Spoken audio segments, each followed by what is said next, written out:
How did you actually get it together? How did you make it happen? Because it very much sounds like a pub talk kind of thing, kind of sitting in the pub going, yeah, that'd be a good idea, and wake up the next morning, you've completely forgotten about it.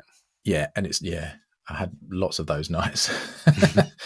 It kind of was like that. I was asking around for a group like that because I wanted to join one. I couldn't find one.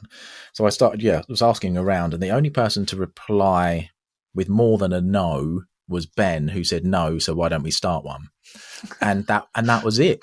And I hadn't considered starting one by that point, but the more we sort of spoke about it, the more we thought, well, let's just see what happens. Because we'd never done it before. We'd been to plenty of networking groups and a couple together for a year or so.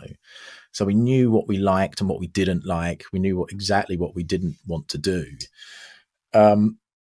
And I had a chat with someone who ran a successful-ish networking group for a while. I don't think it's running anymore.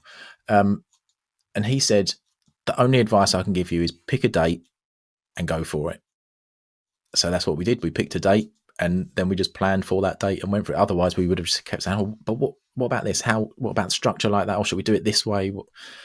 So we literally, I think a couple of months after I sent that message, we set a date.